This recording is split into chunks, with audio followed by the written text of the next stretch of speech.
Shabbat Shalom sa ating lahat mga kapatid. Magandang hapon sa ating lahat ng mga kapatiran. Happy Sabbath mga igsoon o mayong hapon sa tanan na niya diri na tantaw sa atong mga pagtulungan o sa mga kaigsunan na sab nga nasa ilahang tagsa-tagsa kapanimalay. Happy Sabbath sa tanan. Ayong hapon. Okay, so sa hapong ito, pag-aaralan natin ang aklat ng Kulusas. Ito'y nasa Kapitulo 2 na po mga kapatid. At sa nakaraang Sabat, ang naging sentro ng ating pag-aaral ay ang sinabi na si Kristo ang larawan ng Diyos na hindi nakikita. So, pagka sinabing larawan ng Diyos at naging pundasyon ito, no? Nung nilikha ang tao sa Genesis chapter 1 verse 26 na nilalang ang tao ayon sa larawan ng Diyos. Sa Bisaya pa, gihimo ang tao sama sa iyang dagway. Gayunpaman, paulit-ulit na nating naibahagi na ang larawang ito ay hindi ang pisikal na nakikita na kung saan ay ang mga anyong katawan na meron ng bawat isa sa atin. Kundi, ito ay ang pag-uugaling matuwid na siyang pundasyon o siyang pinakahulmahan sa bawat isa sa atin. Gayon pa man, kung gayon ang ating pagkakaintindi na espiritual na tinutukoy po dito ang larawan, ang Kristo na siyang larawan ng Diyos na hindi nakikita ay hindi po ito si Jesus, kundi ay ang karunungan na nasa katawang tao o katawang lupa ni Jesus. Amen. Okay, so dahil sa hapong ito, pagpatuloy po natin ang ating pag-aaral at ipapaalala po natin sa lahat ng mga manunood na ang ating pagkakaintindi sa o ang ating paglalahad ay hindi ayon lamang sa nababasa, kundi sa pamamagitan ng ating binasa. Babaybayin po natin ang kaunawaan ng sumulat na si Apostol Pablo at i-overview kung ano po ang naging sitwasyon, ano po ang pananampalatayang meron sila, nang sa gayon, makuha po natin ang aral at maging magamit po natin ngayon po sa ating panahon. Sa versikulo 1 ng Kapitulo 2 hanggang 5, versikulo 5, basahin po natin at ating pong pagsaluhan. Kapitulo 2, versikulo 1 ngadto sa 5. Kay buot ko nga imong ambuhan kung unsa kadako ang akong pagpakigbisog alang kaninyo ug alang kanila sa Laodicea ug alang sa tanan nga wala makakita sa akong naong diha sa unod aron ang ilang mga kasing-kasing mahupay aron sila may panagpuyon nga mahupong diha sa kugma o aron makabaton sa tanang bahanggi sa bugkos nga pagsali sa ilang pagsabot aron makabaton sa tukmang kahibalo sa sagradong tinago sa Dios nga mao si Kristo. Maampingong nakatago diha kaniya ang tanang bahanggi sa kaalam o kahibalo. Nagsulti ako niini aron walay tao nga mulingla kaninyo inaagi sa makapaagning mga argumento. Kay bisan tuod ako wala diha sa unod, sa gihapon ako uban kaninyo diha sa espiritu nga nagmaya o nagtanaw sa inyong kahapsay o sa kalig-on sa inyong pagtuo kang Kristo. Amen. So, ang binasang versikulo 1, karugtong po ito sa naging pag-aaral po natin sa Kapitulo 1 po, mga kapatid. Dahil po nga ang isang sulat, tulad nitong Kolosas ay isang isang liham ni Apostol Pablo para sa mga mananampalataya. At napag-alaman po natin na ginawa ni Apostol Pablo ang sulat na ito, kung kaya't sinulatan niya po ang mga mananampalataya sa Kolosas upang palakasin at patatagin ang kanilang pananampalataya tungkol sa kaalaman na naibahagi ni Apostol Pablo sa kanila. Dahil po pumupunta po sa mga iglesia ang mga naging katunggali ni Apostol Pablo sa pananampalataya at sinabi pa nga dito na huwag kayong magpadala o magpalinlang sa mga mapanlinlang na argumento. Ang kukunin nating punto dito, mga kapatid, itong sinabi niya na tamang kaalaman. Sinabi niya sa versikulo 3, sa pamamagitan niya ay nakahayag ang lahat ng nakatagong kayamanan ng karunungan at kaalaman ng Diyos. Sinabi ko ito upang hindi kayo mailigaw ni numan sa pamamagitan ng mga mapang-akit na pananalita kahit na wala ako yan, kasama naman ninyo ako sa Espiritu.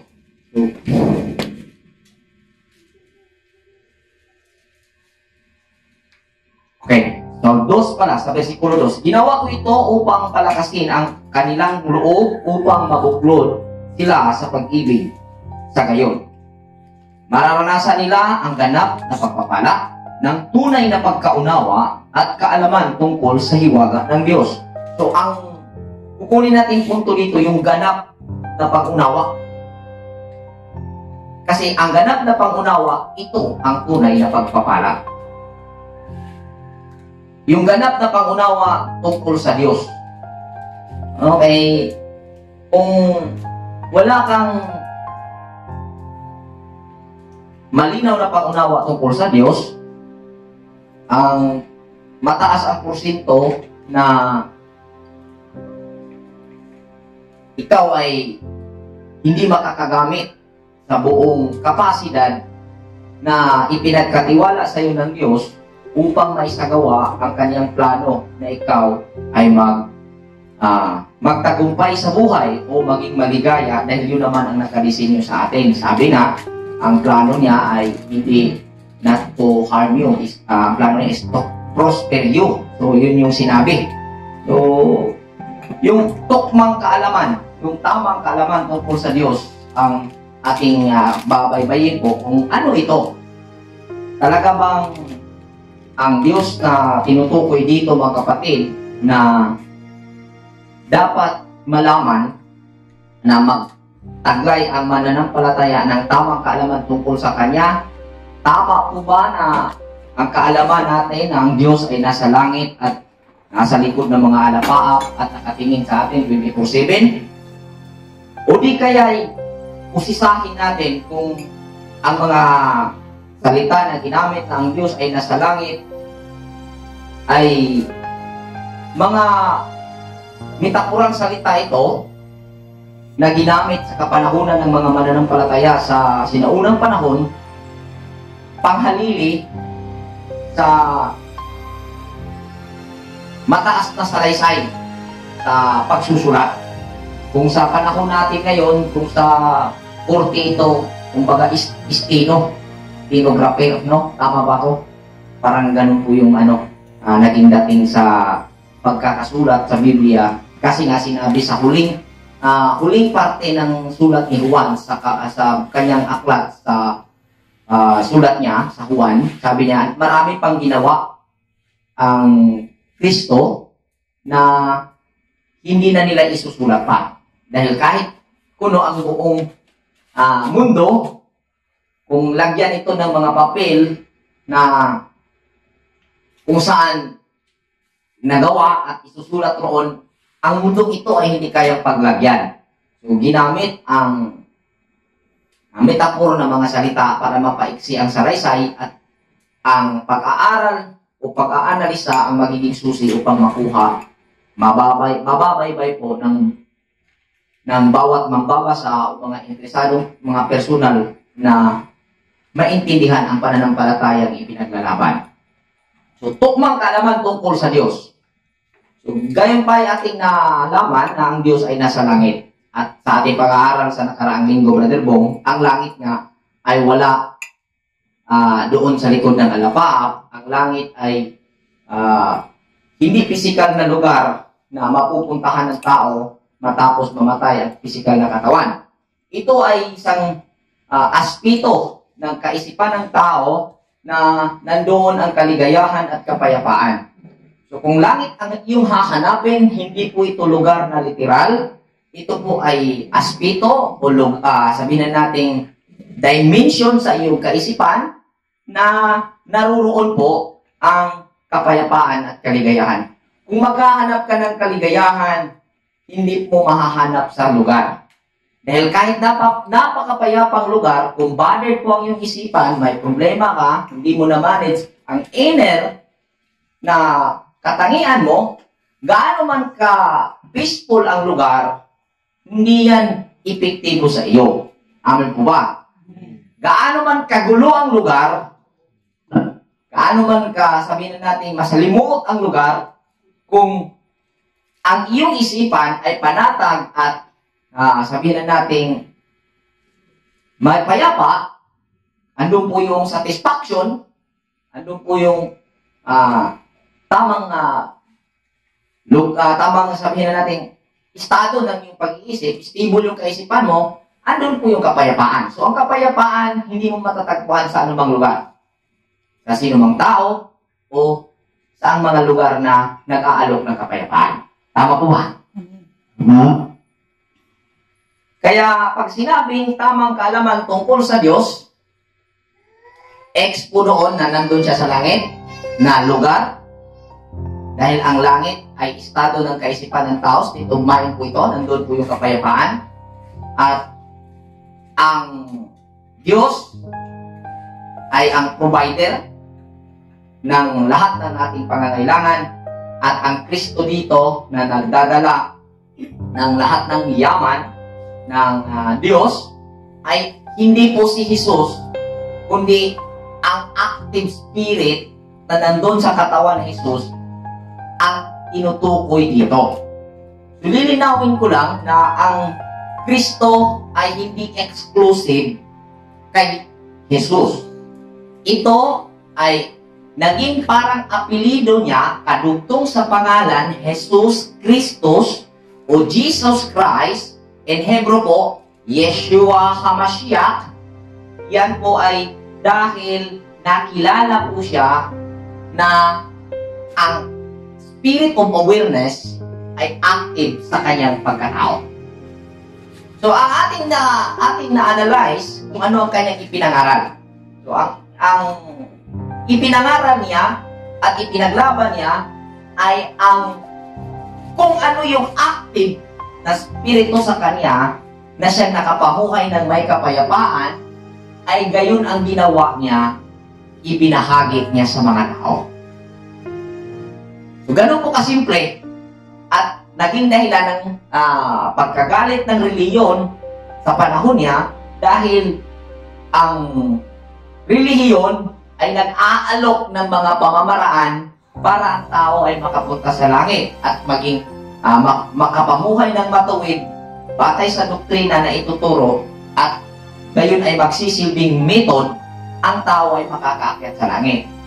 So, sa gayong sitwasyon, naging na-paralyze, sabihin ko na kung na-paralyze, yung individual na spirit ng karunungan na nasa bawat isa sa atin, dahil bawat isa sa atin mayroon pong unique ang bawat isa sa atin. So, hindi pwedeng yung pamamaraan ko, yun din ang pamamaraan mo. Siguro pwedeng isa yung destination natin, pero iba-iba po yung pamamaraan natin. Amen po ba? Amen. So, ang tamang kalaman tungkol sa Diyos, ang Diyos ay ang sistema na sanhi ng ating pag-iral at ang Kristo na naghahayag sa lahat ng yaman ay ang karunungan na simula pa nung tayo nagkamalay, siyang kamalayan na guide sa atin, yan po ang Kristo at hindi po exclusive ito kay Jesus. Ito po ay ang itinuro ni Jesus para ma-active sa lahat ng mga tao at makaalis sa talikala ng relihiyon. Amen po ba? Amen. Nawa po ay maging palaisipan ang usapin ito sa mga nakikinig na ngayon lang nakakapasyal po ng ating Facebook Live. Nawa po ay buksan ninyo ang inyong analysis tungkol po sa usapin ito at huwag ipairal ang sabi bang alam ko na yan. Subukan niyo pong i-analisa ang mga bagay-bagay tungkol po sa Kristo, tungkol po sa Diyos na iyong kinikilala. Tuloy natin mula versikulo, dito pa pala sa verse 4 to 5, kung saan sinabi niya sa verse 5, kahit wala ako riyan, kasama naman ninyo ako sa Espiritu, at kayo'y nagagalak sa inyong maayos na pamumuhay at matibay na pananalig kay Kristo. So, kung ating tingnan yung ganitong pagkasabi ni Pablo, wala ako riyan sa laman, ngunit kasama niyo ako sa Espiritu. Nangyayari ito, kung ating titingnan, yung isang tagapagturo, isang maestro, na nag-iwan ng aral, nag-iwan ng mga pamamaraan, umalis doon sa kanyang mga estudyante, at ipinagpatuloy ng mga estudyante ang kanyang ipinangaral at pinalago sa kanilang pamamaraan.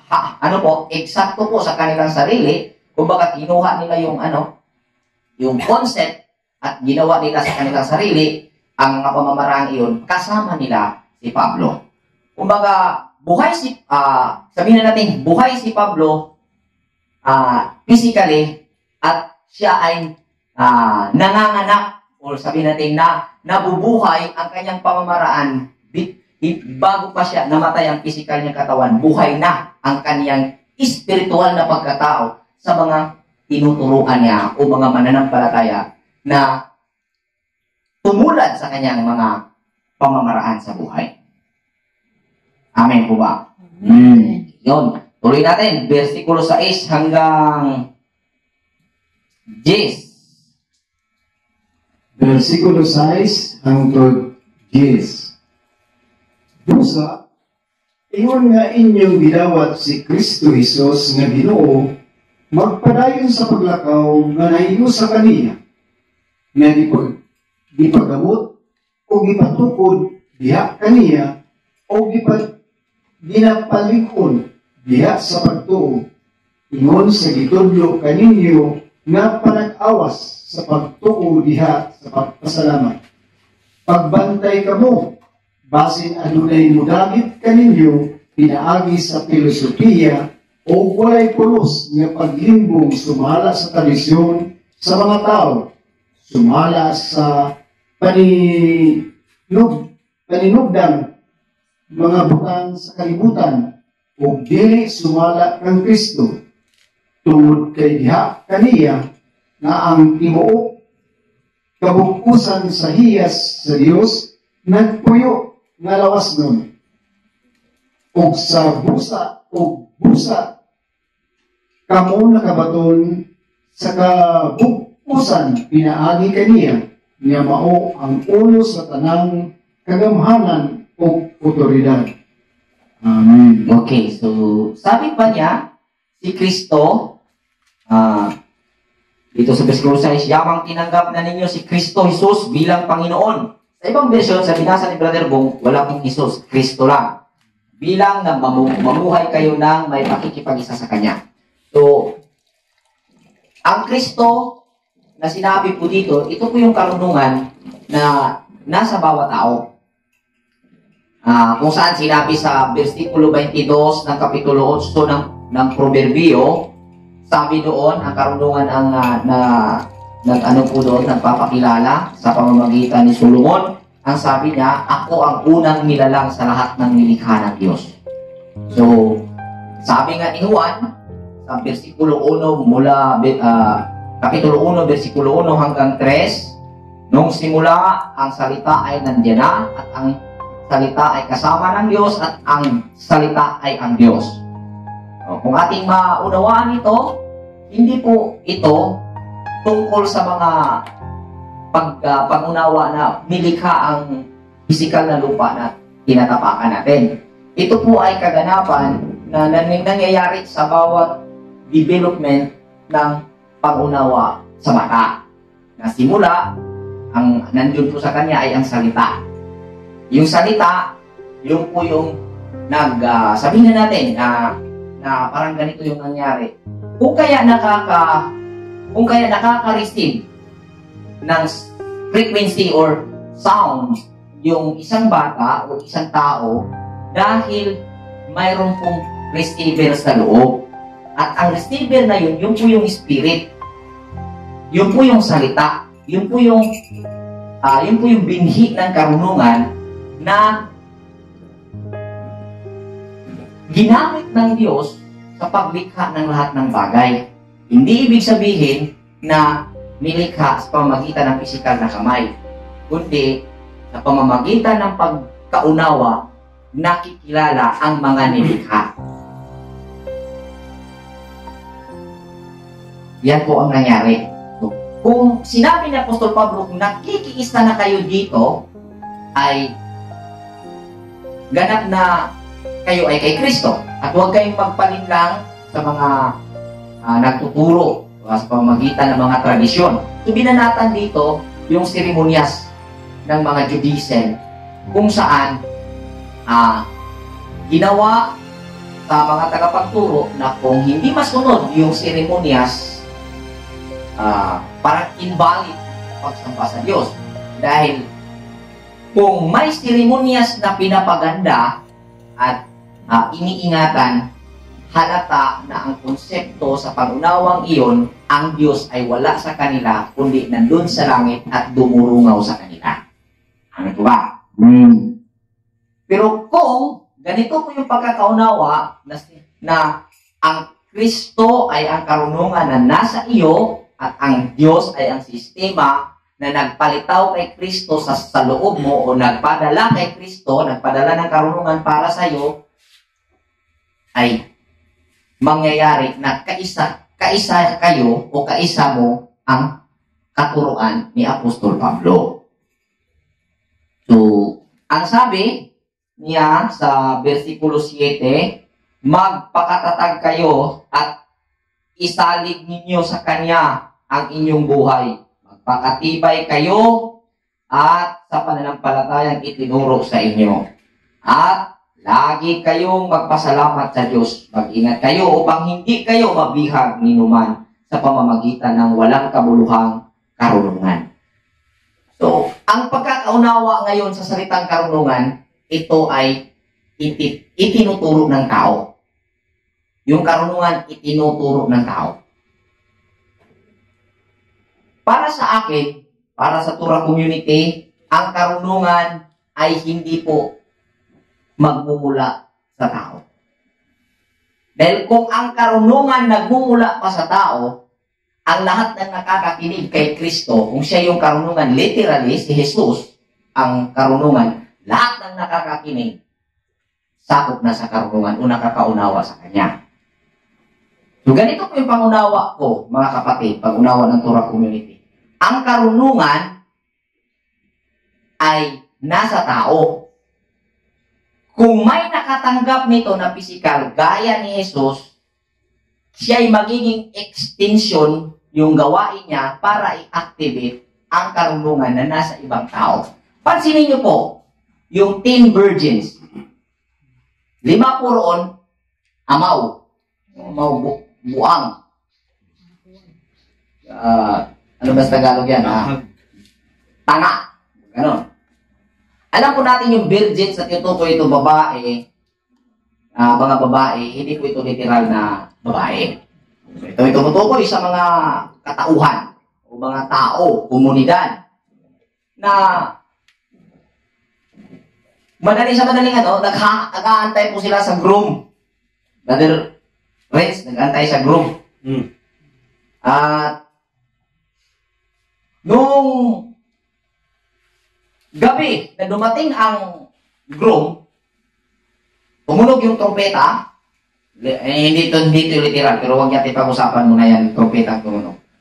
Focus muna tayo sa groom at sa 5 birhe at 10 birhe. Yung 5, may nakahandang oil. Yung other na 5, kinulang yung kanilang oil. Langis. So yung spiritual meaning ng langis is mediator or karunungan, igpataliwala. So, yung langis, kinulang ang 5.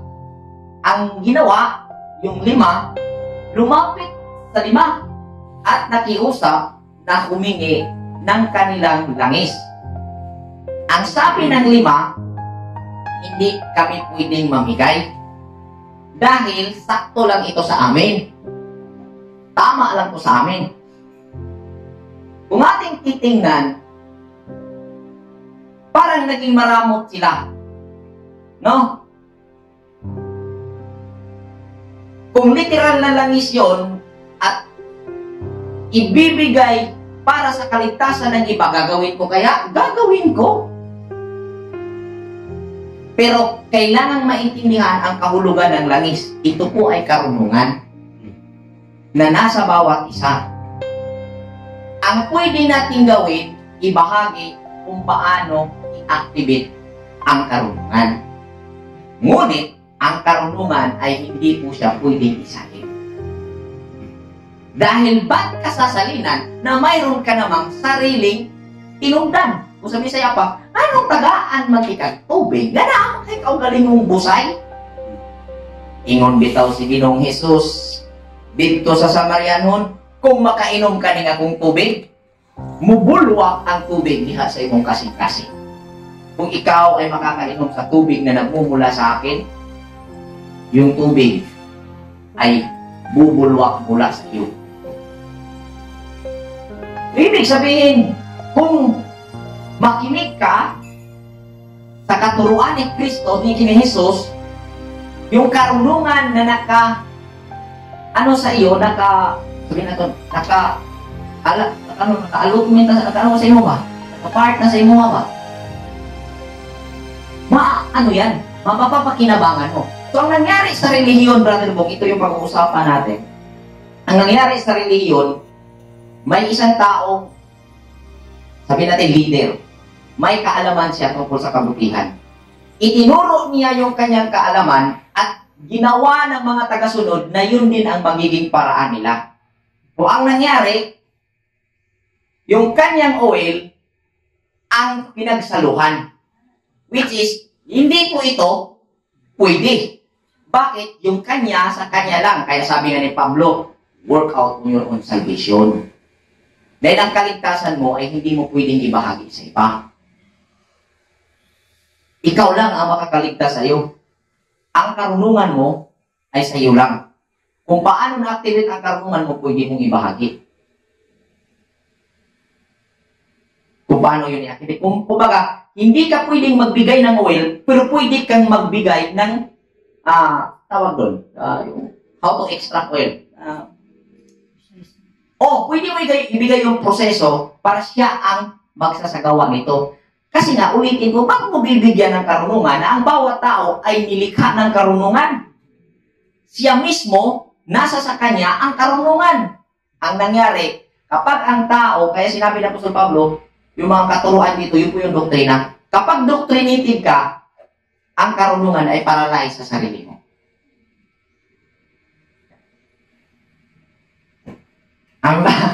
Amen.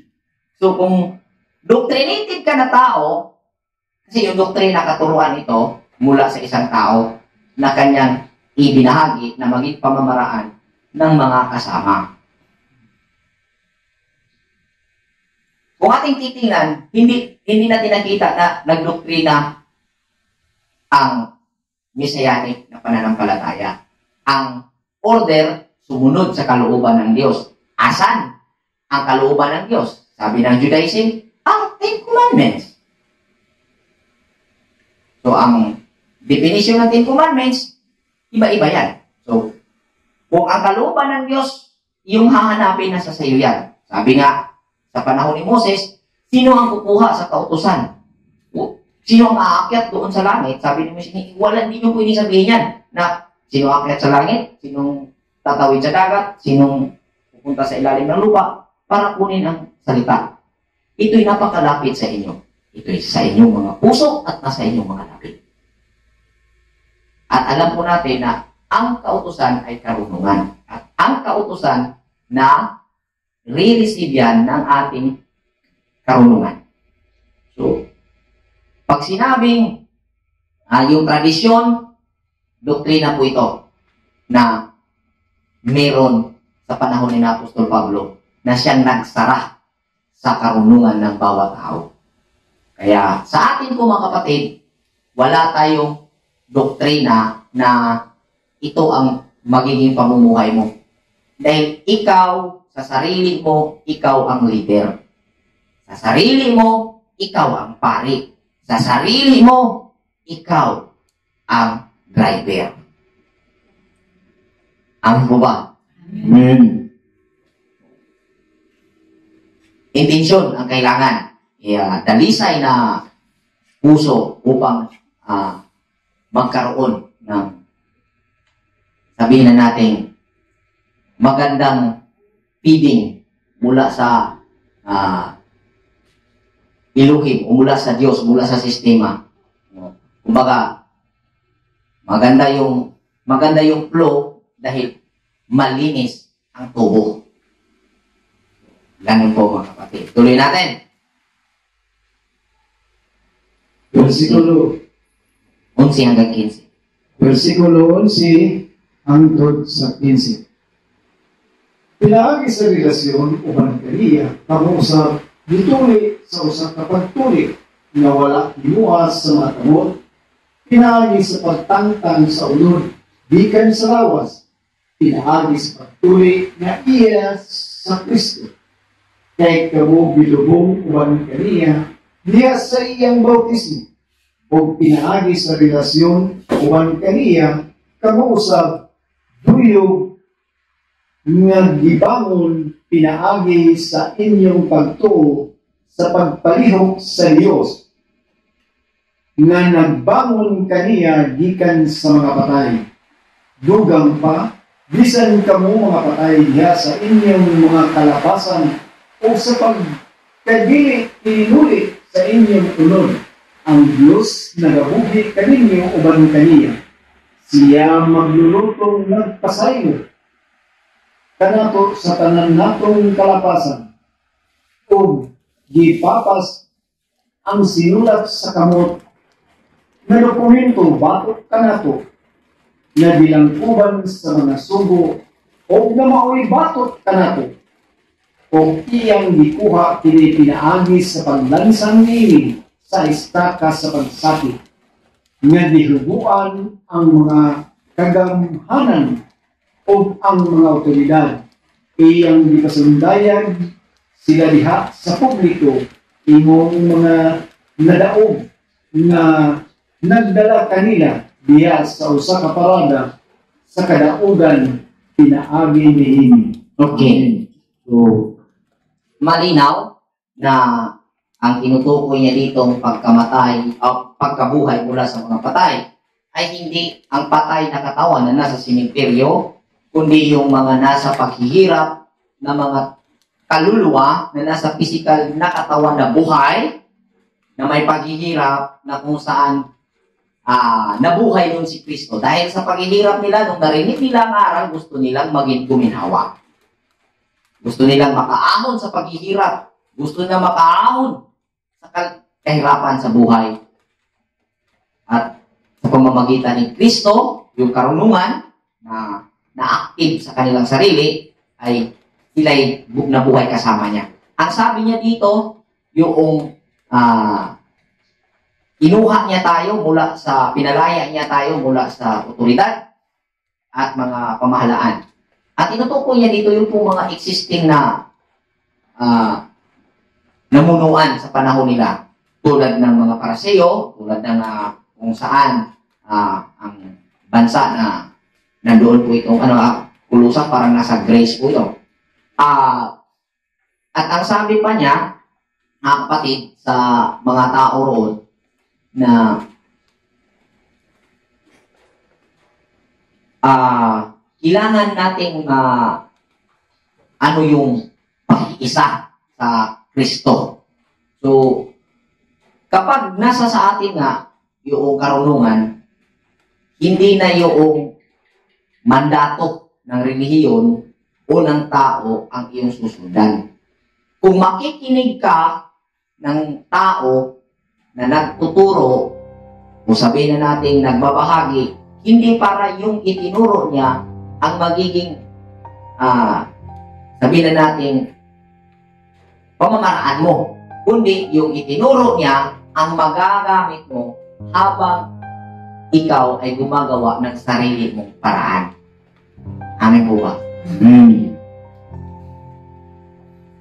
Kana bitong driver, naman parehas na driver. Lalain mo sila tiplada sa pagmaneho. Kaya naman sa lalain komportable na pamaagi.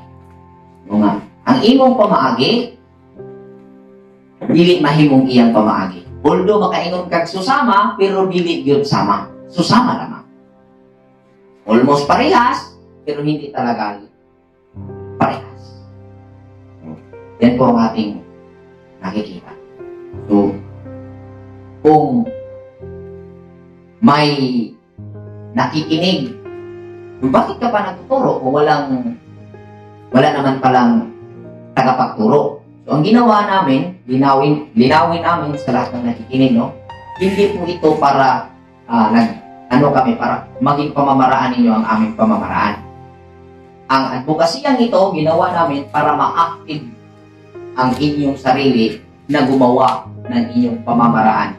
I-active ninyo ang karunungan na sa inyo at maging kayo ay makadiscovery ng sarili ninyong pamamaraan at makaahon kayo at tuluyang makakalaya kayo sa dominasyon o sa namamahala o sa doktrina na naging dahilan ng pagka-paralyze ng karunungan sa inyo. Ano po ba? Kasi pagka doktrina ang umiiral, isitan ka baka nagkasala na ako nito. Pero kung karunungan, mula sa iyo, mula dyan sa loob mo, mula sa Diyos, na kung saan nabubuhay ka, sistema na nandyan ka, wala kang isitan, hindi ka hindi ka mag-alangan. Kasi kung mag-desisyon ka, lubos na naunawaan mo na yun ay provide ng sistema o ng Diyos na kung saan nandun ka. Amen po ba? Amen. Ang bautismo na sinabi dito na sa yung tuli, naulit na po natin ito, tuli, hindi nga tuli sa physical na tuli, kundi yung tuli sa puso. At yung bautismo na tinutukoy dito, na kung saan ilulubog sa tubig pagkatapos bagong nilalang ka na, congratulations, welcome sa mga mga tao, anak ng Diyos.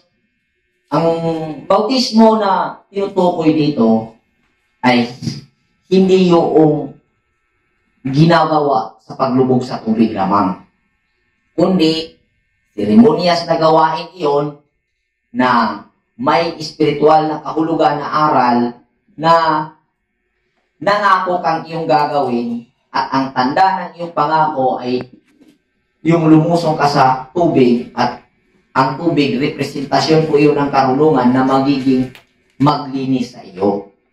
Amen po ba? Lilinisin mo ang sarili mo sa pamamagitan ng karunungan.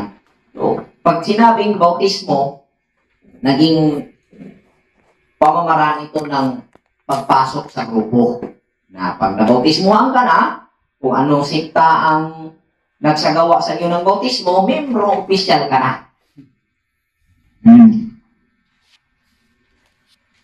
At gusto ko lang ning ibahagi na ang bautismo na termino, hindi po ito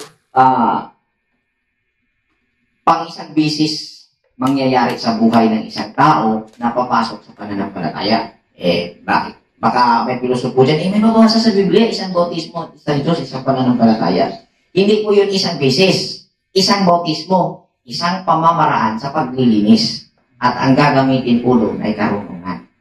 Hindi isang beses. Wala naman sinabing isang beses. Isang bautismo. Amen. Hindi isang beses. Iba po yung isang beses, isang bautismo. So, ang bautismo po sa original na practice ng mga Hebreo sa panahon ni Moses, ito po tinatawag ng mikbeh, na ilulubog ka sa tubig bilang seremonyas na isasagawa ng pare, na ikaw ay natapos ng tinuruan kung paano mo lilinisin ang iyong sarili spiritually, na ipinangaral na sa iyo ng pare kung paano ka maging malinis spiritually. At bilang tanda ng iyong pagsang-ayon sa na ituro sa iyo ng pare, ang tanda na sumang-ayon ka at gagawin mo yung itinuro niya, pupunta ka sa tubig. Physical na tanda yun na pumayag ka at yun ay nagsisilbing pangako na gagawin mo ang itinuro sa iyo. Ngayon, pagpasok sa bautismo, sabihin sa'yo, ligtas ka na dahil nabautismohan ka na sa tubig at sa ngalan ng Misaya. Hindi yung tama, mga kapatid.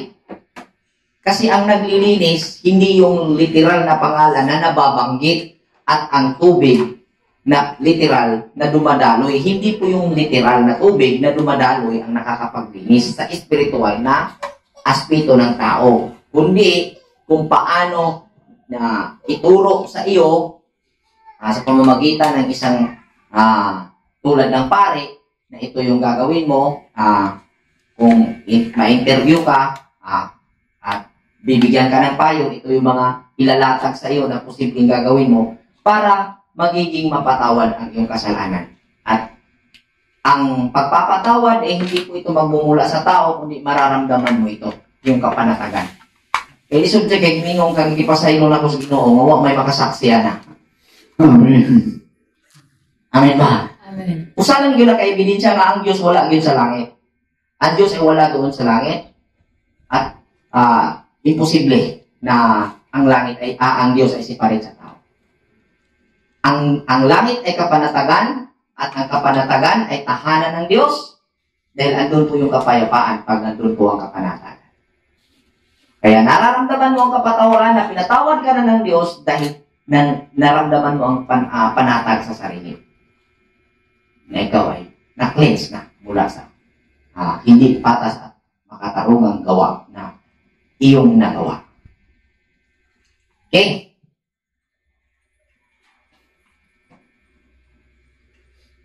Tuloy natin.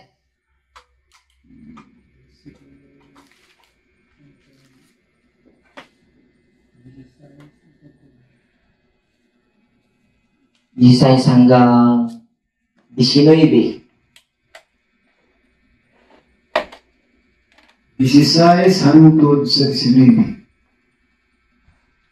Busa, ayaw tuhuti nga adunay maghukom kaninyo bahin sa pagkaon o sa pag-inom o bahin sa usa kapangilin o sa pagsaulog sa bagong bulan o sa usa kaigpagpahulan.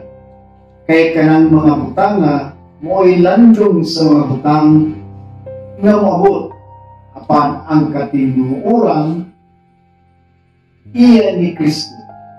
Ayaw tuguting adunay taong maghikaw kaninyo sa ganti. Kinsa may kahimuot sa pakaaron-ingnon nga pagpaubos o sa usa kadagway sa pagsimba sa mga manununda nga ginabalugan ang mga butang na iyang nakita, nagpaburot nga walay husto nga hinungdan tungod sa iyang unudnon nga kaisipan, samtang siya wala mangukot pag-ayo sa ulo sa usa nga nagikan kaniya ang tibuok nga lawas nga gihatagan og takdo nga gidugtong pinaagi sa mga lutahan niini o sa mga ugat sa mga lupahan nagatubo tinubuan nga gihatag sa Dios. Amen. Amen. So, yung punto na sumunod sa sulat ni Apostol Pablo, posibleng ang selebrasyon na ipinagpatuloy ng mga apostoles sa pamamagitan ni Apostol Pablo doon sa Colosas ay kinikriticize ito. Sa ibang version kasi, huwag nang mag-ano sa mga pista. Pero dyan, sa pinasa ni Brother Bong, huwag niyong hayaan na may magsaway o may mga lipusta sa inyong ginawang celebration o paano niyo ginunita ang mga appointed time. Kung ating sundan mula sa pababa, sinabi niya, yung mapagkunwaring pagpakumbaba. Kung saan may nangyari na po dito sa kasulatan na nasa Isaiah 1, verse 14, kung saan hindi na ginusto ng Diyos o ayaw na ng Diyos sa mga kapistahan. Kasi ang gusto ng Panginoon, justisya, hindi yung ganong mga bonggang selebrasyon. Tulad nga na kasi bansa ito, bansa to, may mga dapat pag-anuhan ng budget o pondo ng bansa kung saan dapat unahin o mas priority. Wala namang problema sa happy-happy, sa pista, o sa ano mga season dyan, ano mga okasyon. Ang importante, yung makatao ang mauna. So, yun po yung punto. Baga sa example, hindi tayo magpapangalan ng city. Isang city may malaking pundo. Pero sa isang malaking city, mayroon ding mga maraming mahihirap na doon sa ospital, walang pambili ng gamot, walang pambayad ng opera, walang pagkain. Pero yung malaking pundo na nandun po sa mga namunuan ay inilaan po doon sa mga Christmas decoration, sa Christmas party, andun po sa Christmas lights, andun po sa Christmas paputo, ano yung mga paputok, yung ano ba, yung lumilipad na ilaw magandang tingnan. Fireworks. Hindi po natin kinontra ang ganong gawain. Ang sa atin na po, kinuha natin itong parang ganon yung nangyari. Kasi ang usapin dito, yung pista na ginawa doon sa Isaiah na bongga yung pista. Ngunit ang sabi ng Panginoon, kung ating basahin niyang mula verse 1 hanggang pababa, hanggang 20 ng kapitulo 1 ng Isaiah, gusto niya na iaruga yung mahihirap, yung mga walang makain, yung mga biyuda, yung mga PWD, yung mga mahihirap. Yun po nga ang dapat unahin. Saka na yung paglaanan. Yung mga ganon. So, ang punto ni Apostol Pablo dito sa mga taga-Colosas, ang selebrasyon kasi ng Paraseo, bongga. Bongga yan. At pag hindi yan na ano yung mga handa, parang ano na po doon sa handa yung pagiging masaya, Brother Bong. Ay ba, hindi kayo lipay ng Pasko, kay kuwang kay slides, ano ba no? So, parang ganun doon, klaro ilang panibakon dahil ilang seremonyas. Kuan kayo, laay. Way, ano sa'yo, mag-utan na? Mag-utan na kami. Murabag, ang value, yung value ng, yung araw mismo, na kung saan appointed time, ay, na ano po ba? Naibsan po siya pag nawala po yung mga handa. Handa na ipadugo. Kaya naagipadugo mo na may hana ba? So, yun yung punto ni Apostol Pablo na huwag niyong hayaan, huwag kayong pumayag na may mga lipusta sa inyong mga selebrasyon, sa new moon. Sa usaping selebrasyon, bansa kasi ang nagtangkilik nitong gawain. Pag sinabing bansa, depende yun sa mayor, sa barangay captain, o sa purok leader. Yun sa, kasi by, ano ito by tribes, by clan, ang selebrasyon na nagsasagawa noon sa Israel. Kung ating balikan po yung kasaysayan. So, bunga talaga. Nung nag-extend ang gawain ito, sa pamamagitan ni Apostol Pablo, dala pa rin nila yung appointed times doon sa mga Gentiles, baga, sa mga Griego, hindi po ganun ka elegante ba? Yung partihan, yung selebrasyon doon sa community o doon sa church na tinatag ng Apostol Pablo outside Israel. Kaya, napuntahan ito ng mga mananampalataya na dala nila yung concept na ganito yung pagpapahalaga ng appointed times. At ito'y kanila inalipusta. At ito yung posibleng nakapaingganyo, kung Bisaya pa, nakapaingganyo sa mga ubang mga churches nga ato nang gitunan sa Corinto, sa Filipo, sa uban pa ng mga church sa atong gitunan, nga nadala sila. Kay sadya man kayo, brother mo. Ito sadya, ito kay kustyuma yung dating. Kustyum yun. Serious yun kayo sa seremonyas. So, kinontra ito ni Apostol Pablo. As long na andun po yung makatarungan, aarin mo, bunga ka doon sa appointed times. Nangungutang ka naman. Bunga ka sa pista ng iyong patron sa inyong barangay. Pagkatapos, limpak-limpak na utang naman. Puno nga ang handa ng iyong bahay during Christmas celebration. Ngunit, may maraming priority na dapat unahin na hindi mo binayaran. Amen ba? Amen. Amen.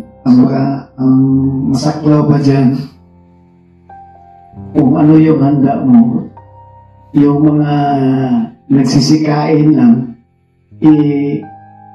yung pang mag-alipos ka sa kinakain na, ay, walang may lasang kuwanan niyo. May lami. May lami. Inutang ko ba? Oh. Inutang pa ni mo, gisaway pa, kagdagan naman yun natin. Nagarot na po.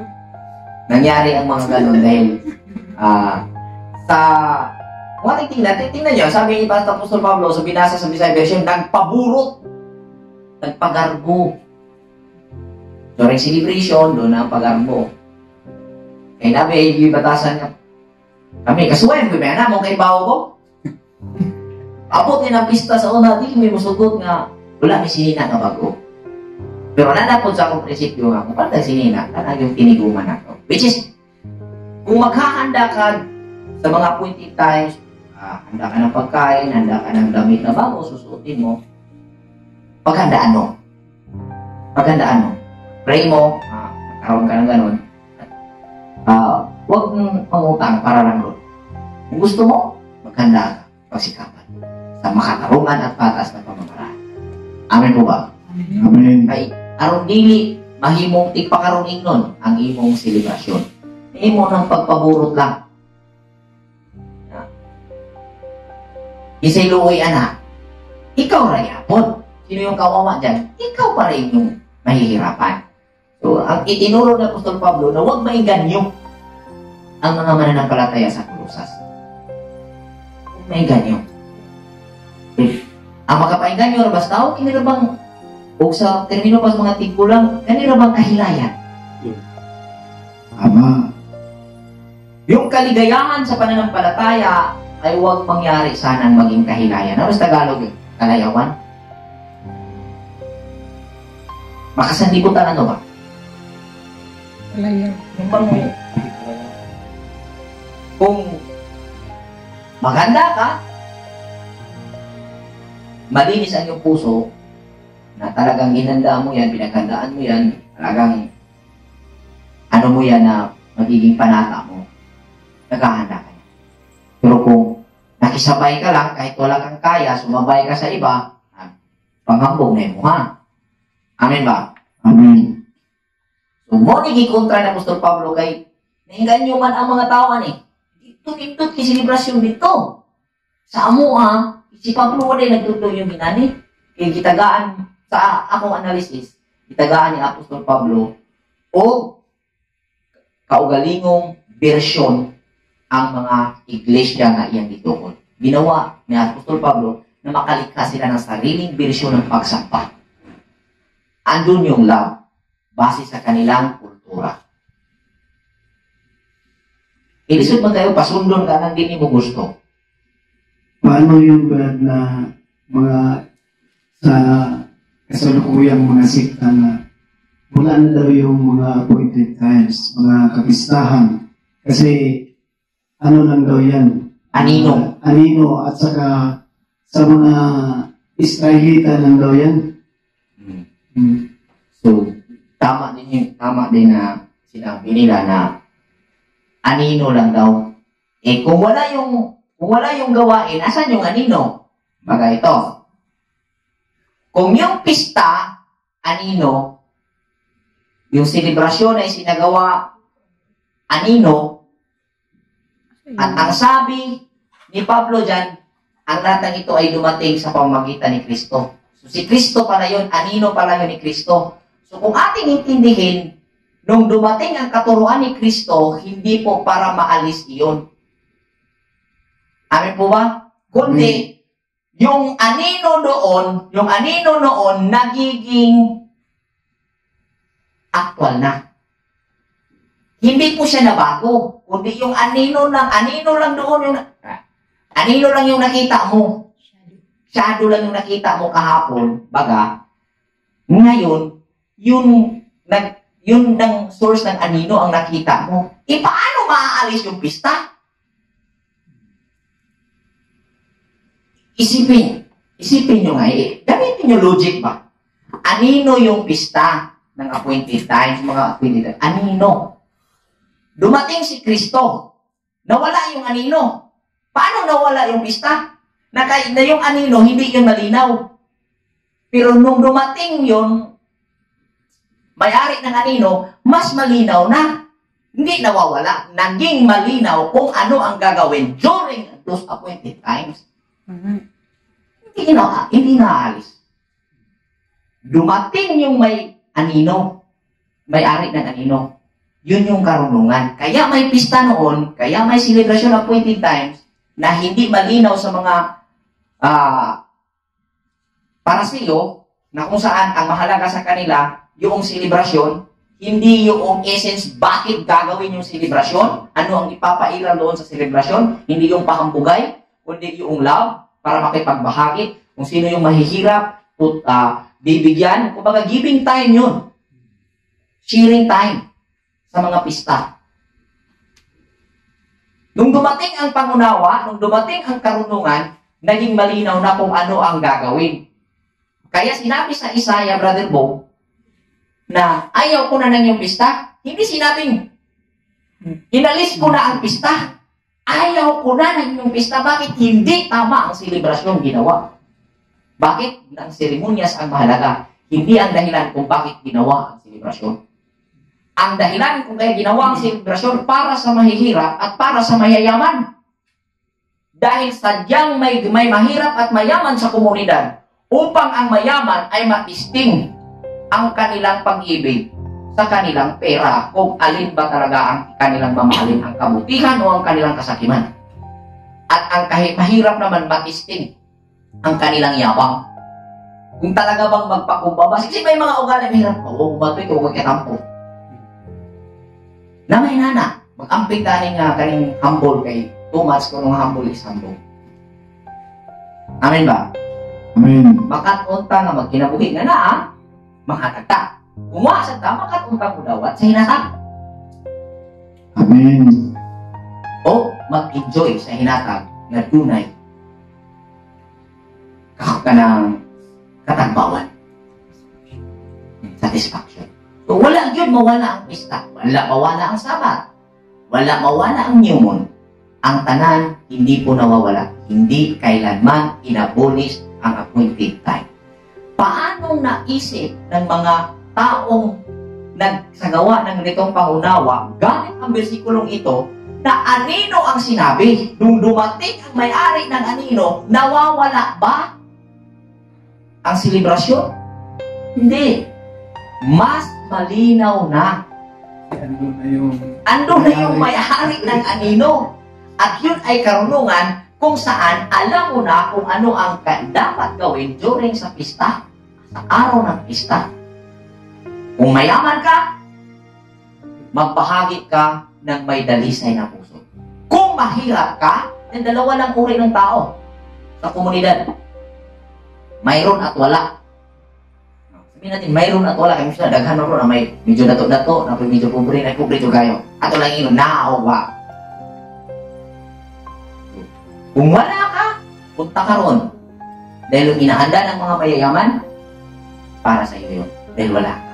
Kung ikaw naman ay mayroon, yung mga mahirap, bibigyan mo, dalhin mo ron. Dahil, ginawa ang lahat ng appointed times, ang utos ng Diyos, ang utos ng Panginoon, upang i-express ang pagmamahal ng Panginoon sa tao. At ang Panginoon ay nasa tao, kaya nangyari ang ganun. Para ang Diyos na tahanan mo at ang Diyos na tahanan ko ay magkakaisa. Kaya ang salitang Elohim is plural dahil marami na pinagkaisa sa iisang layunin na kung saan kabutihan. Amen. Wajib nawa ang pista, ha? Kani sila magbuot bisag anino gisgutan. Ano, bisag logiko lang nato, kani anino sa microphone adi ka. Pag abot ani nawa ng microphone. Mas klaro na noon kay tinuod na gyud ang microphone di nandiyo na anino, pili ko no. So may kanang makahimog anino kung wa diha ang aninohan. Gani. Nalipog ko kay nawa na inon ang pista. Nawa na inon ang mga sabat.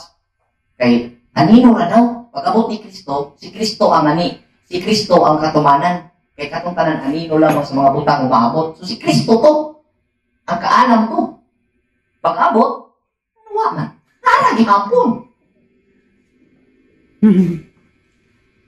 Mas gibalik ko na noon kay naana niya ang tag-iya. Naana yun ang ganong kagiyasan niya. Sama pas giingon Brother Bong, kanang giingon diya ba nga. Wala na daw ang kasubuan. Kay giwagtang na ni Jesus sa iyang pag-abot. Kung sa bang hitabuan nga si kay istrikto ko no sa panahon ni Moises kanang kamay na bakal. Pero kung atong tanaw ng logic, atong tanaw ng sitwasyon, kinsa istrikto ha? Si Moises, kinahanglan makitaan ka nga nakasala, patyon ka. Ay ka, ideklara nga makasasala. Kinahanglan makitaan, kinahanglan ay saksi duha. Duha nga to sa tulo, mapapatunan sa maong mga saksi, ideklara kang salaan. Kailangan sa panahon ni Moses, mayroong 2 witness upang ikaw ay ideklara na makasalanan. Panahon ni Kristo, panahon ni Jesus. Sabi niya, kung titingin ka sa isang babae na may pagnanasa, nangangalunya ka na. Wala nang saksi. Wala nang saksi. Kung nakakaabot sa'yo na ang nangusap sa'yo na ang karunungan ito, may alam ka na kung ano ang dapat gawin, may sapat kang kaalaman, ngunit gagawin mo pa rin. Hindi kailangan ng saksi na pisikal na magtuturo na ikaw ay gumagawa sa kasalanan. Ikaw ang nakakaalam na nagkakasala ka. Yan. Tingnan niyo po, sino mas istrikto. Iniisip mo pa lang, dinidesire mo pa lang, sa panahon ni Kristo, nagkasala ka na. Sa panahon ni Jesus, nagkasala ka na. Sino ang istrikto? Sino ang panahon na mas mahirap? Mas mahirap ngayon. Dahil nag-increase ang kaalaman ng tao. Diba? Kung masyadong napupuot ka sa iyong kapwa, mamamatay tao ka na. Sinabi, kasama yan eh. Kung lubos ang iyong pagkapuot sa iyong kapwa, murderer ka na. Noon,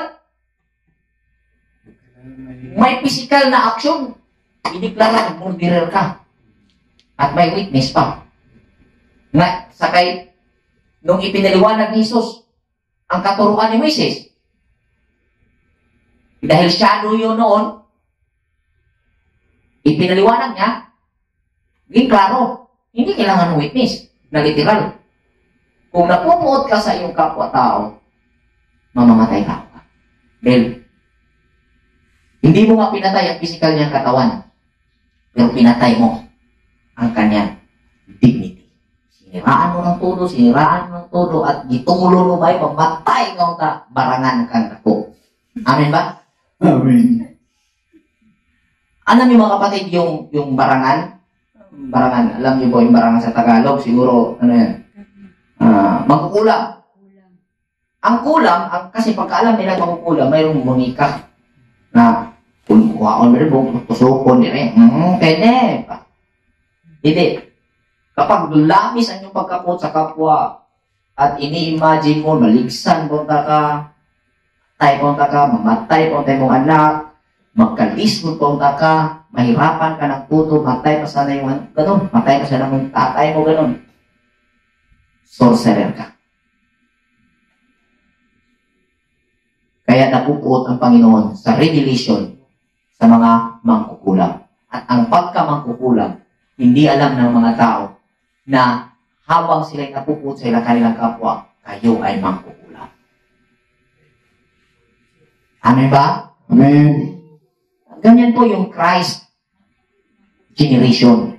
Kapag iyong timbangin, mas stricto po sa panahon ni Jesus kaysa panahon ni Moises. Stricto. Hirap. Ipot yung daan. Kinanglan juga mag-analyze. Okay, tuloy natin.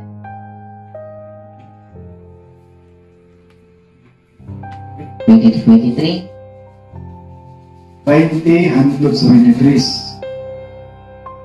Kung kamo namatay na uban ni Kristo, may tungod sa paninugdang mga butang sa kalibutan, nganong kamo nga daw na kinabuhi diha sa kalibutan, nagpasakop pa sa mga sugo, ayaw pagkupot ni pagtilaw ni paghikat, labot sa tanang butang nga gitagana sa kalaglagan.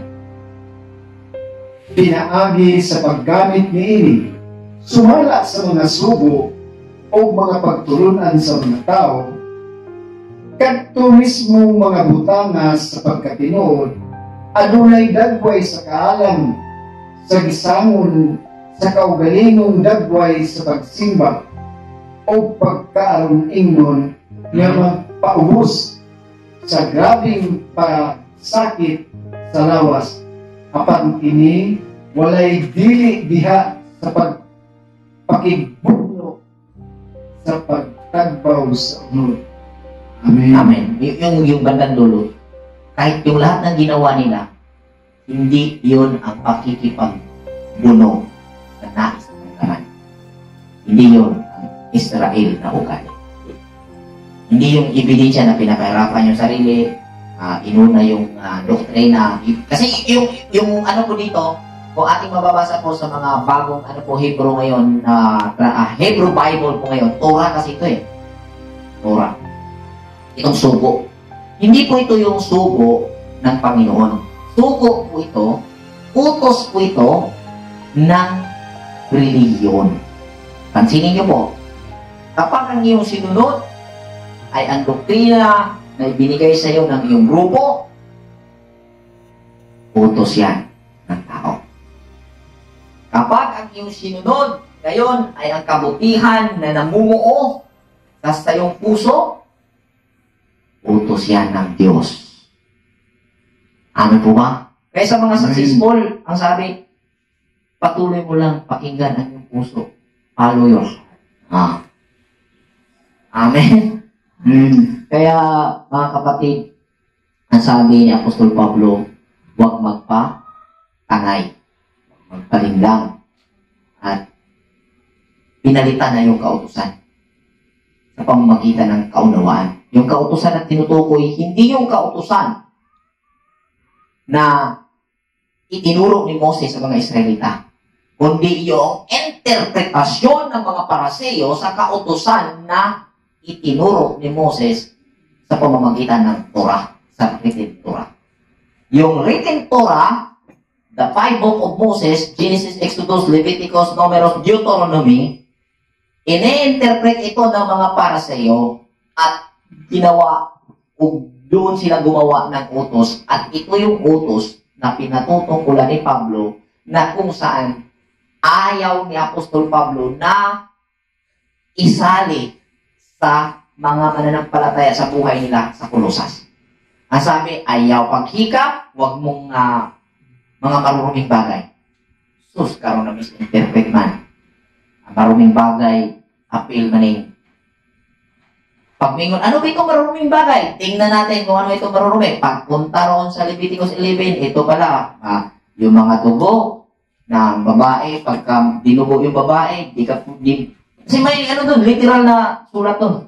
Pero hindi yung literal na nasulat ang iyong i-apply. Unawain mo yung literal na sulat, kunin mo yung metaphor, meaning, at intindihin mo kasi pinaiksi yun upang maipasok ang malawak na kaunawaan na napapaloob ko sa aral na isinulat ni Moses yung Torah, ay andun po yung pag nakahikap, nahikap mo yung ano bro ba? Patay na tiki. Mula nung nahipo mo yan, pag lumog ng araw, marumi ka. Oh. Pagka may patay sa inyong baryo, huwag kang pupunta. Kasi kung pupunta ka, marumi ka hanggang gabi. Oh. Kung pumunta ka ng gabi, marumi ka hanggang umaga. Ganun yung interpretation. Kung iyong asawa ay nagrigla, huwag kang hihipo sa mga bagay na nahipo niya. Ganun gagawin mo. Buwag mo sa mga asawa sa pito kadlaw, kapito magkadlaw dugo ng asawa. Hypocrite nga pagtulunan. Sugod ka na, bad norms. Di, ang imong asawa makapahuway sa pagluto o sudan, kahuway o pag-andam sa imong sinina, ikaw, karami haguan mo. Okay. Nalitan, magtrabaho ka, tapos ayaw mo mabasa. Bahala na mabasa ko. Ang ginuhuray magkatag o gahom nga dili madaot kung kamot. Kaya nga kung asawa, kung mo andam sa kung mga gamit, makugawan ko. Amen? Dapat nila in logic, anak, mga igsoon, nga makapabulgar sa sayop na pagtulunan nga i-input sa tao. Makapabisto sa maling katuruan na input sa tao. Ang sabi, pag nakahipo ka, narumihan ka. Tapos walang nakakalam kung kailan babalik si Kristo. Walang makakaakyat na may marumi. Ngayon, babalik si Jesus, nakahipo ka ng tiki. Maamong kas tiki ang naglaki ka. Ano ragod na mga igsoon? Tingnan nyo yung pangunawa ninyo na meron kayo. Tungkol sa pagbabalik ni Kristo na walang nakakaalam kung kailan siya babalik. Kung gabi, may namatay na kapitbahay sa inyo, pumunta ka, nag-vigil ka, most expectation ng tao, gabi babalik si Jesus. Bumalik, nandun ka sa vigil. Pero gumawa ka ng mabuti, nag-vigil ka lang, ngayon naiwan ka sa rapture. Still lang. Tingnan niyo po. Ganyan ko nakita na wala. Ano po ang katuruan na babalik si Kristo na literal na babalik, physical na babalik sa hindi alam na oras. Hindi po yun. Hindi tama yun. So, mga kapatid, ang sinabi dyan, huwag hihipo, huwag isabuhay ng mga taga-Kolosas yung mga inaalok ng mga pamamaraan na kung saan nag-inganyo sa kanila para makianib sa kanila. Huwag i-sagol nila kasi huwag lang isali doon sa kanilang pamamaraan sa pag-worship sa Panginoon. Yung dalang pamamaraan ng mga pumunta roon kasi maliit na libadura ang ilalagay sa masa, mapapaalsa ang buong masa. Ano po ba? Amen. So, yung pamamaraan na yun, diniklarang karumihan dahil yun ay mula sa tao. At diniklara nila na yun ang pamamaraan na kung gagawin ay maliligtas ang tao. Yun ang mali na pagkaintindi. At hindi ang karunungan ang umiiral, kundi ang doktrina ng tao.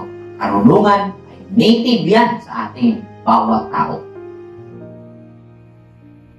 Kung may magbahagi na maging nagtuturo na may magandang kalooban na makakamit ka ng karunungan, hindi yan, kasi tingnan natin, hindi kung ma-absorb sa iyo yung karunungan niya, hindi dahil sa kanya, kundi dahil pa rin sa pangunawa na meron ka, kaya na unawaan mo yung ibinahagi niya. So, tingnan mo, hindi talaga pwedeng isalin ng karunungan.